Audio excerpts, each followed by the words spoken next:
Hey, you all. Welcome back. Y'all already know what it is. You see the title of this video. This is Real Housewives of Beverly Hills, Darling, Season 11, Reunion, Part 4. So, I know I'm late. I appreciate your patience with me. Matter of fact, to the Beverly Hills audience, you all have made this a dream to review and enjoy. It's very different from when I review Potomac and Atlanta because, child, they be going off. But I appreciate y'all. I know that I was in and out, but I just got busy, but I appreciate you all. Sorry, my dog keeps interrupting me. I appreciate you all being patient with me. So we're in part 4, and honestly, it was more of the same. We could have kept this reunion at 2.5 parts because honestly, all we did was weave in and out of questioning Erica. So we're gonna pick up where we left off. I'm probably going to jump around a bit because there were a lot of questions that Andy asked, and they were the same question, just asked in a different way. Normally, that tactic works. Unfortunately, it didn't work for Andy or the cast because they didn't really follow up on many of Erica's lies. So we'll get into it. So we get back to questioning Erica, and Andy tells Erica, listen, you're lashing out at your cast members. Crystal asked you a question and you bit her head off. And Erica feels like the cast is against her. And once again, it's making her out to be this victim. My life is falling apart. All these things are going wrong, but yet you're being invited. You're being flown out on private planes to vacations. Your life isn't too bad because let you tell her you didn't even pay for it because your sugar daddy, all right, was paying for you. Like I said, Erica's not going to stay broke for long. She's not broke now. What was the rent at her house? Someone told me $10,000 a month or more. There's no way you're poor renting a home for $10,000 a month, right? So we're not going to feed into Erica's victim mentality that she's painting because she's not the victim. We know who the real victims are, and it's not her. Doris says we tried and talk to you and understand, but you keep biting our heads off and you keep being angry with us. Erica says, I'm getting sued every day for things I'm not responsible for. Well, that's what happens when you're someone's wife. You sign up for the good, the bad, and the ugly, okay? So you were the wife of a wealthy man, and if they can't come after Tom, they're gonna name you on a lawsuit. That's just the way it is. You take the good with the bad, sis. It is what it is. So they discussed the LA Times article. Now, I wish they would have just discussed the article in full. Instead, they kind of kept hopping around. So I'm going to try my best to make sense of it all. So Doris says that there are things said in that article that they had never even heard of, which is why they had such a visceral reaction. And that 24 hours later, that's when Sutton was like, hey, I need to have a meeting with everyone except Erica at your house. So the reactions we saw were women who were genuinely concerned because they had never even had a hint that any of the things that the LA Times article alleged, that anything was ever going on like that. So Erica felt like she should have been invited to there. There was no reason to. You lash out at people. You get angry if they ask you questions. You don't answer questions, which is what you've done this whole reunion. You've had some straight answers, absolutely. But the majority of them, you're answering a question by posing another question. Or instead of you saying yes or no, you say, there's your answer. That's not an answer. And Garcelle made a point. She said, Erica, you had just left from La Quinta because of what I said and asked. So why would we then invite you to where we're going to have more questions for you and you're going to be pissed? And I'm like, exactly, Garcelle. That doesn't even make sense. So we're going to invite you someplace and talk about this article and ask you questions when you just finished running from Garcelle revealing that you were still talking to Tom because you had been lying, saying that you weren't talking to him. Okay. All right. So the next, a viewer asked Erica a question, basically, since you live off credit cards, when did you realize that Tom was having money troubles? Here's the thing. Andy has asked this question in different ways throughout the 4-part reunion. Erica told us 2019 is when she realized there were financial issues because that's when she started being named in on lawsuits. Now she says 2020 when she was on Broadway, she swiped to use her credit card and it said decline. The inconsistency of it all.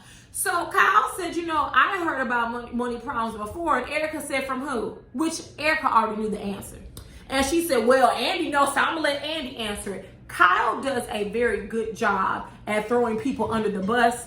And I don't know why y'all don't stop Kyle. Kyle would have one time to do that with me. Well, I don't know. You can ask Canary. No, you can't ask Canary shit. Kyle, answer the damn question. He asked you. He didn't ask me. You got a lot of nerve. You threw your boss under the bus. Well, ask Andy. Kyle is fake and she's a liar too. And I'm tired of Kyle and her wrinkly ass chest sitting up on my TV screen. You know, son, she's the one who really carried this whole thing. No, you carried it. Dorito carried it. Sutton was asking the questions that you all had but didn't want to ask. Let's just keep it real. You all had the same questions. Your husbands had the same questions. You just were too chicken shit to ask them. Right? Okay. So Andy basically is referring to Bethany. He said that someone told them that Tom Girardi owed money to someone that they knew. And Erica asked him, why didn't you tell me? And they both said, well, it was gossip and it didn't register. No, it registered. And you thought it was true, but you decided to keep that one tucked in your pocket just in case you needed it. Let's just tell the truth and shame the devil. So the next question Andy asked her, so listen, you say you broke, you say you got no money, how are you paying your glam squad? And she says, well, you told me that you know what I make.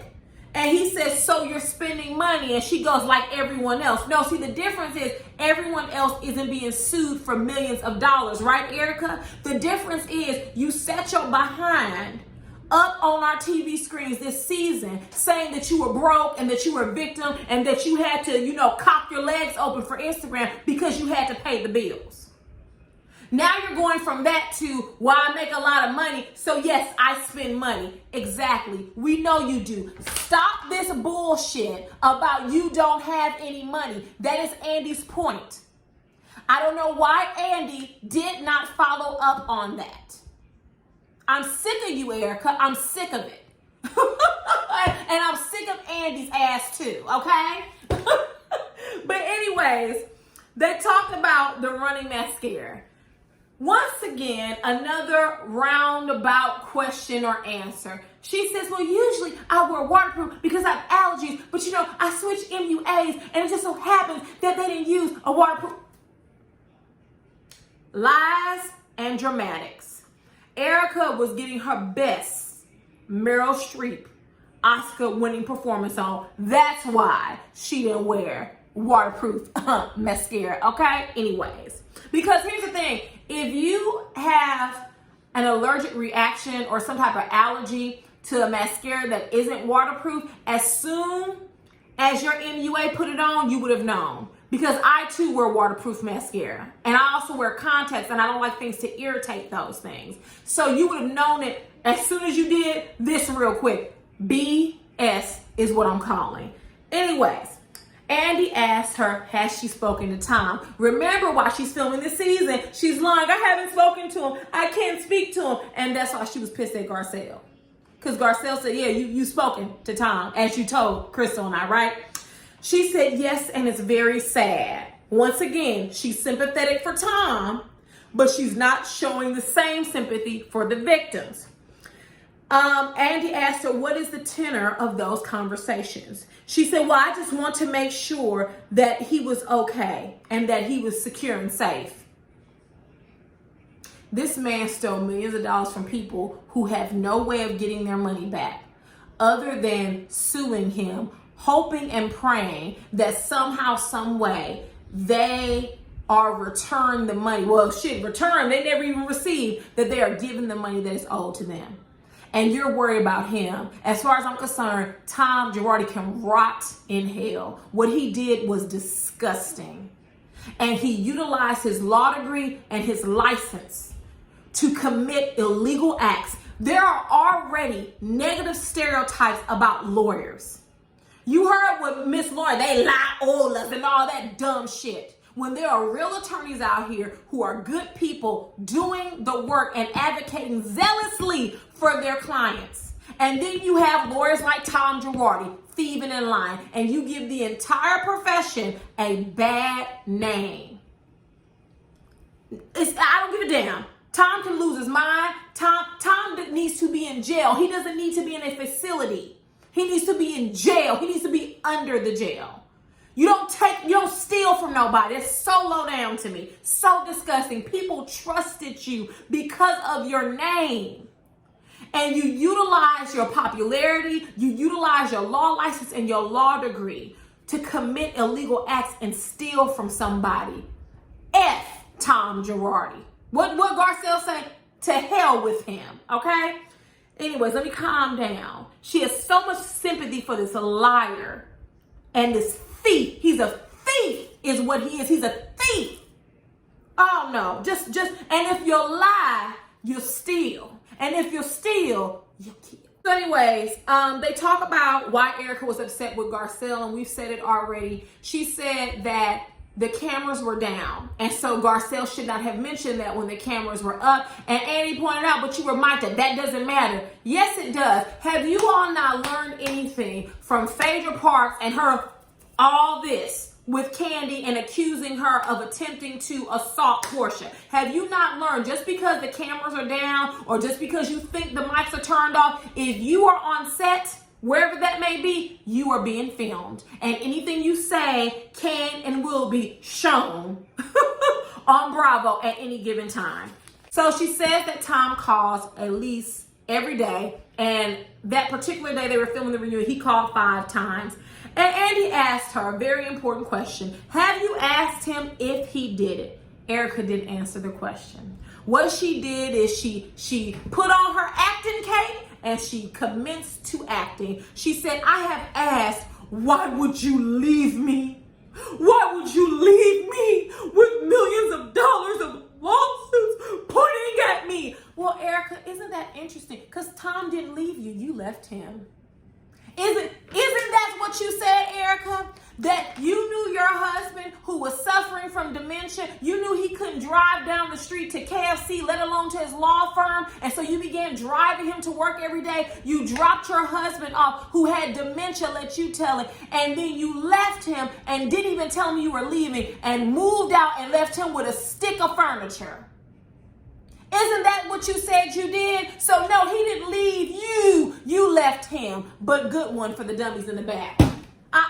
Listen, Andy did not ask the right questions. I would have been on Erica's ass like white on rice. I would have turned her every which way but loose. She want to talk about Vanderpump and her not coming to a reunion. Baby, you've been running from that set. Running by the time I got done with you. So many questions left on the floor. Just because Andy didn't know what he was doing. But anyways, Erica says Tom doesn't acknowledge anything because he's incompetent. And she has pressed and she's got nothing. All right.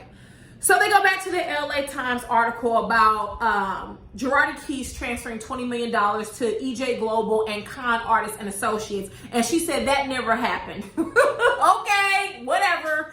Also the $14 million on her Amex. She said she spent $14 million over 12 years. Okay, whatever. I don't care. So then they point out that the LA Times article says that Tom has been thieving and lying for at least a decade, and that Erica says that it's been within the past 2 or 3 years since his accident where he flipped. I'm sorry, no, he rolled. No. He flipped over and rolled and dove off the cliff into a ravine. And she basically was like, shit, I don't know. And Erica doesn't.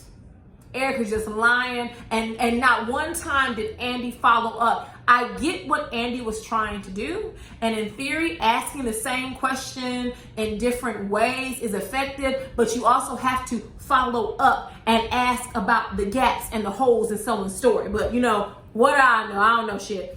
So then Erica said that she wouldn't have been on the TV show had she known what Tom Girardi was doing. I don't know if I believe that. Maybe Erica would not have, but there are certainly people who have done it. Teresa Giudice, however she pronounces her last name this year, they knew damn well, I don't give a damn what y'all say, Teresa knew her husband was defrauding the government. Look at Jen Shaw on a whole TV show.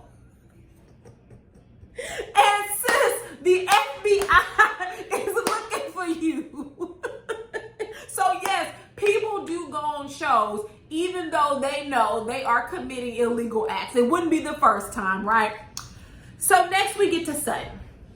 And Andy asked about Sutton's story about her knowing about a man who worked for Girardi Keys, and his wife was like, hey, everything you're telling me doesn't make sense. You better get out of there.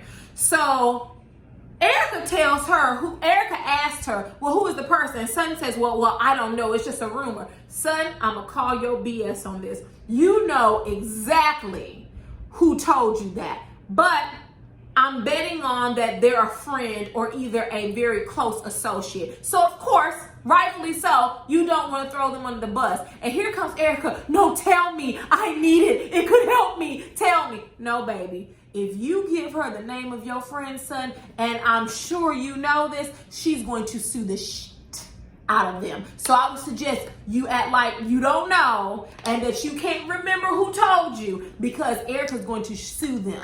All right? I don't trust Erica, and you shouldn't either. Moving on. Next, we're still questioning Erica. Honestly, this should have been a 2-part special just with Erica alone. That's what we should have done, and then did like an hour of going through each of the other castmates' stories and talking about them, because this is about Erica as the whole entire season was. So Rinna talks about how it wasn't cool how the rest of the ladies talked behind Erica's back, and that talking behind someone's back isn't cool. And I'm so happy. Bravo, let me tell you something. Production for Beverly Hills and Potomac, when I say amen, when I say that they have been doing the damn thing, they have been earning their coin for those 2 shows, baby, they rolled that footage. Rinna talking about Yolanda. Rinna's talking about Kim. She's talking about her best bud, Denise. And Andy called on that. He said, really, Rinna, coming from you? You've talked behind everyone's back. And she has. So Rinna then confirms that she gave Erica a heads up about what the group had discussed. So when she walked in, she would already know. We already knew that. I said that during the season. I actually thought it was Kyle and Rinna that would fill her in. But I don't think Kyle, maybe Kyle did a little bit, but it was Rinna. Rinna was the main one. She couldn't wait. I'm telling Rinna was salivating at the mouth like an old dog. She couldn't wait to get home and tell Erica what was discussed at that meeting. Anytime she met with the rest of the women and Erica was not there, she absolutely gave her a download of the conversation. 100%, we already knew that. Erica was not walking into these dinners blindly. That's why she came with a chip on her shoulder and ready to bite someone's head off, because she already knew the conversation that had happened prior. We already know that.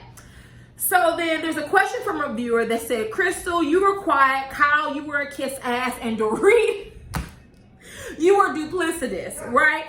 And so Kyle said that, Sutton took the lead on this and that she did ask a lot of questions and she almost felt bad for it. Honey, you didn't feel too bad. Kyle, let me tell you something that Kyle does.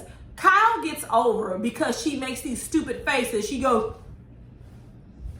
whenever there's something shocking or appalling going on. But Kyle has good sense. That's why in her one-on-ones, she was making the statements that she was making, because she knew it was some BS to begin with. But anyways, Garcelle asked Erica, did she ever apologize to Kathy for her behavior at dinner? That was a very good question, Garcelle. Garcelle really started to warm up in part 4. I wanted to see more from Garcelle because I have a feeling that a lot of the thoughts that the viewers had about Erica, Garcelle had those same thoughts and had similar questions. And I'm glad that she, just a little bit, she was coming out and asking those questions. Erica straight up told her, no, why would I apologize?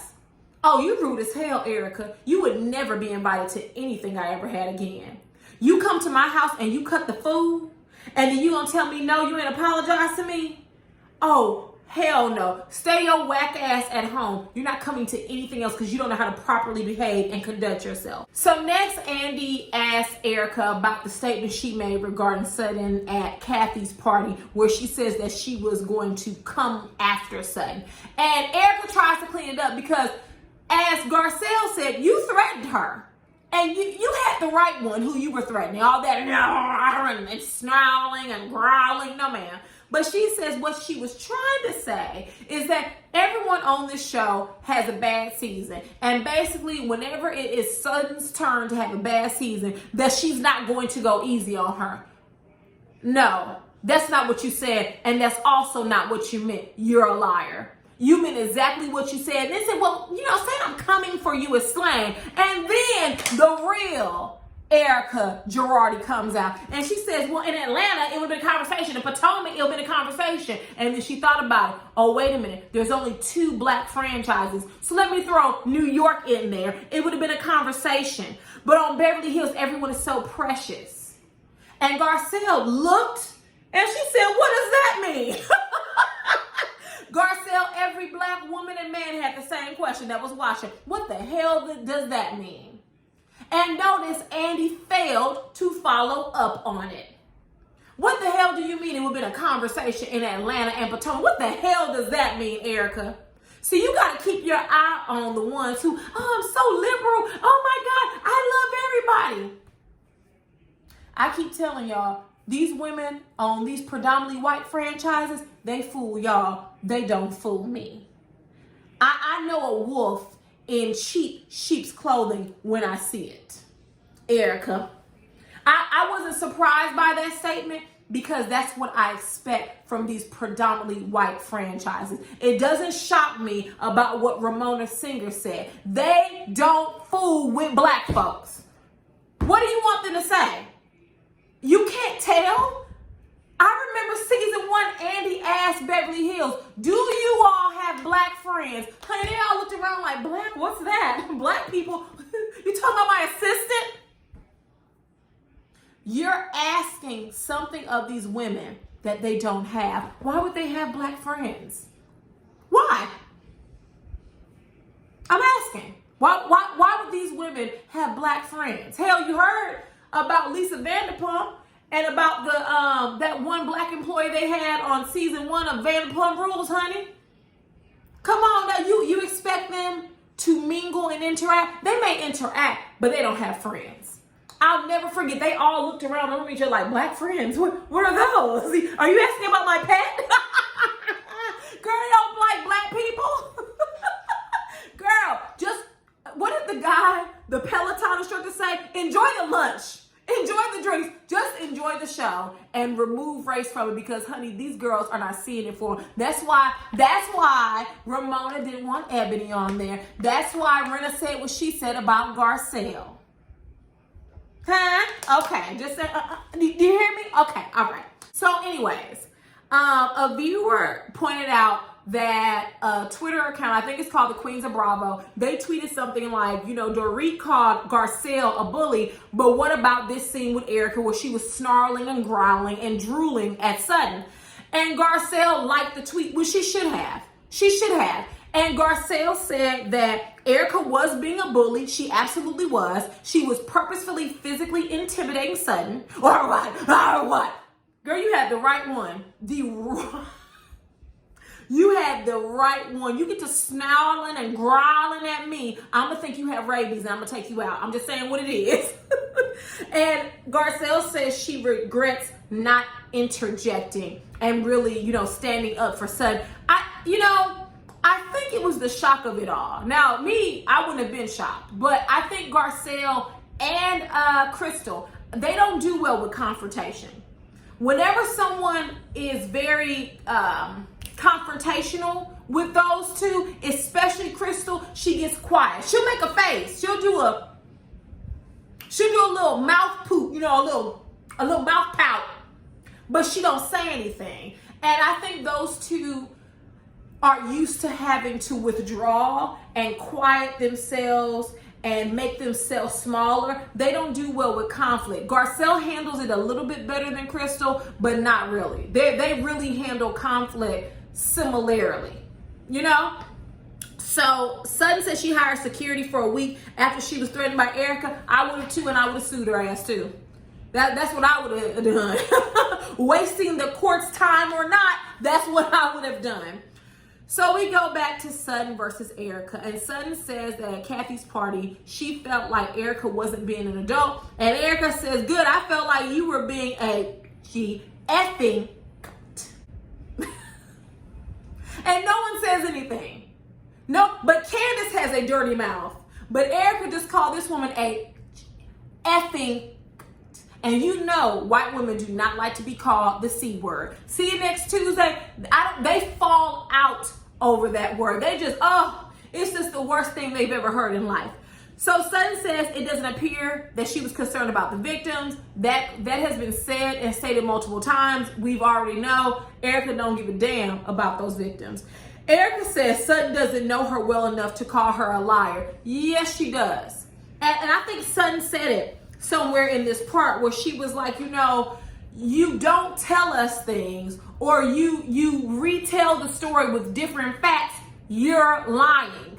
100% agree. So then they briefly discussed Delmar, and Sutton points out, she said, Erica, you said you're not a liar, but you are. You pretended to be my friend when actually you were indeed lying. You did not want to be my friend. And Erica says, that's not called lying. That's called playing your ass. We're going to move on. They get to Tom's accident, and Erica says she had never shared that story with anyone. And Sutton said, yes, you did. You said he broke his ankle. So once again, you're lying. I liked how Sutton did not move from, you told us A when really B happened, so therefore you lied. You pretended to be my friend, but really you weren't. You lied. You're a liar. And Erica keeps saying she's not a liar. Yes, you are.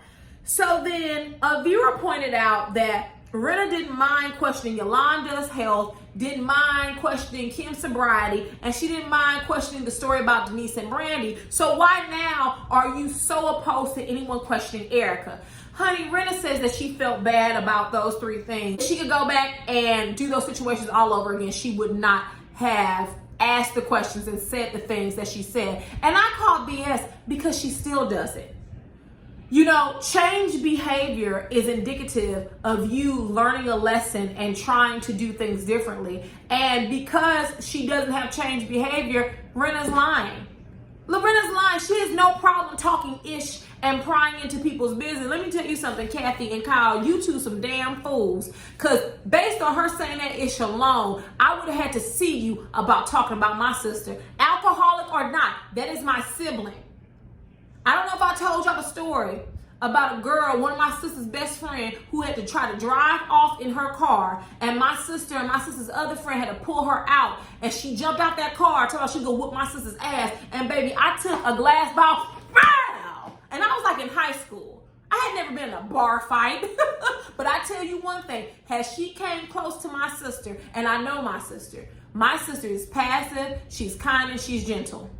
I'm the one that will meet you at the door. And I was not going to let her put her hands on my sister at all. So Kyle and Kathy, y'all some damn fools, because I would have straightened Rinna's ass out right there in that moment when she was talking about the ish she said about Kim. But anyways, so we go on to more questioning. We're almost there, y'all. We're almost finished. So a viewer said, Sutton was a great friend to you. She basically paid for a private plane for everyone to go see you on Broadway. So why would you treat her how you have throughout this season? And Erica said, well, that's why I don't understand why she flipped on me after the article. She didn't flip on you. She had questions. And you hadn't been honest with them. And Sutton has sat back and listened to you tell different stories that were contradicting of each other. So no, she didn't flip on you. She did what an intelligent person did, is she listened to you and she kept listening and she heard the contradictions. You're full of biz. So then Erica says, listen, I understand the stories I'm telling are wild. And Andy interjects and says, 2 rolling cars. Here comes Erica. Well, 1 rolling car. Tom's car flipped. My son's car rolled.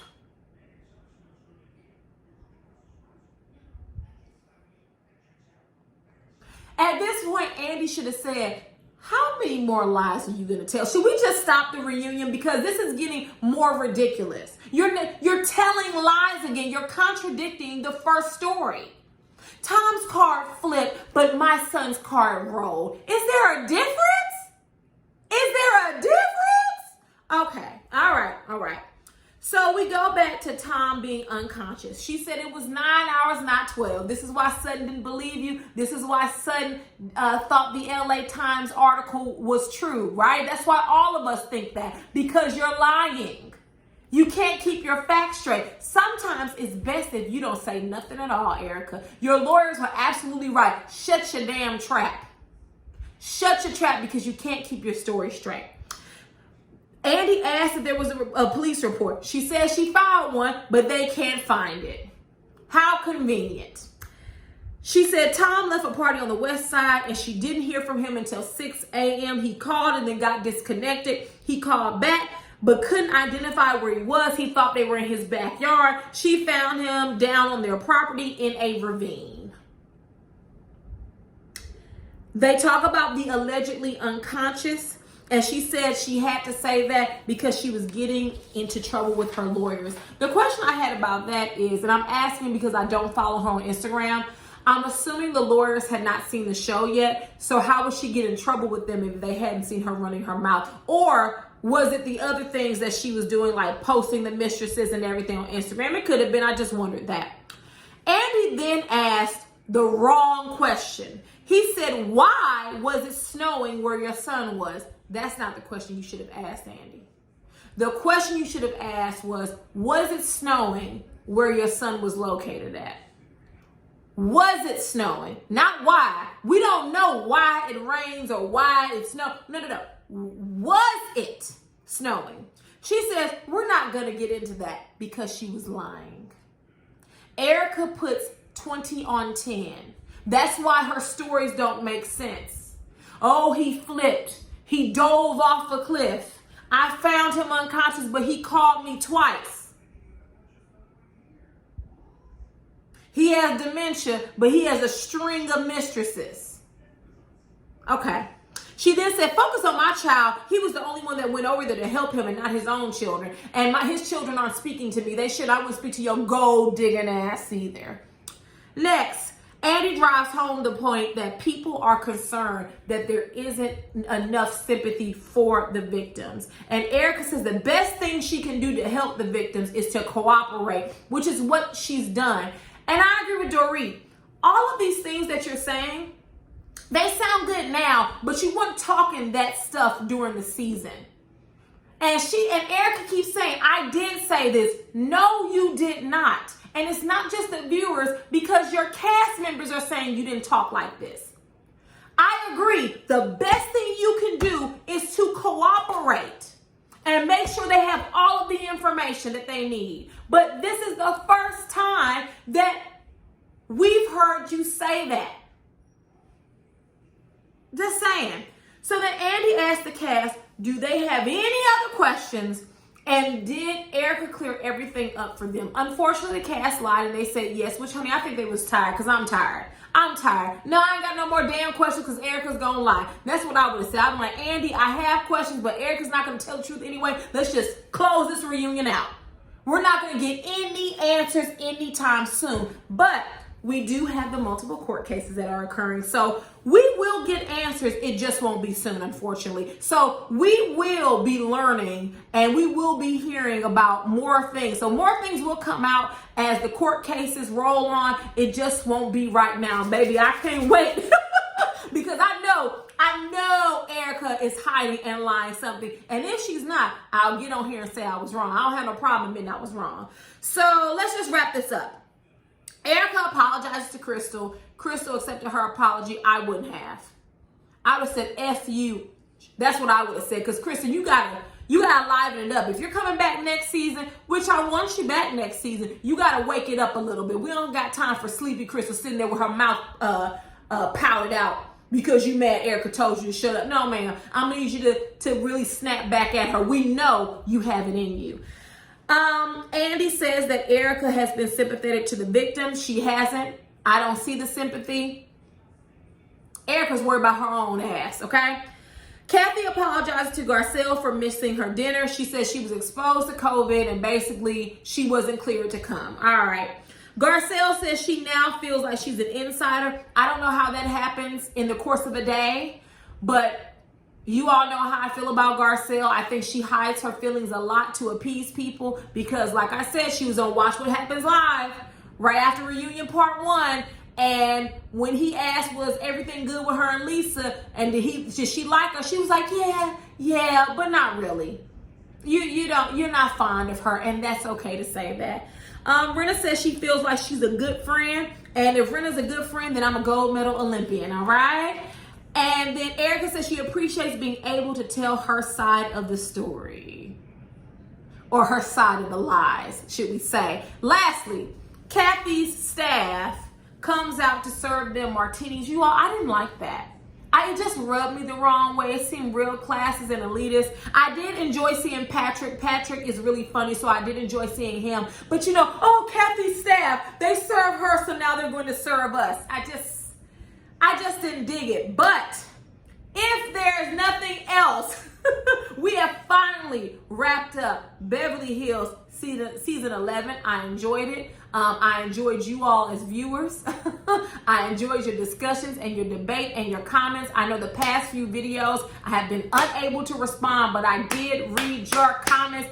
Thank you so much for supporting this. This is my first time reviewing Beverly Hills, and it was a blast. So I look forward to seeing y'all next season. Drop down in the comments and tell me what you thought about part 4 of the season in general. And if there's nothing else, I will see you all later. Mwah. Bye.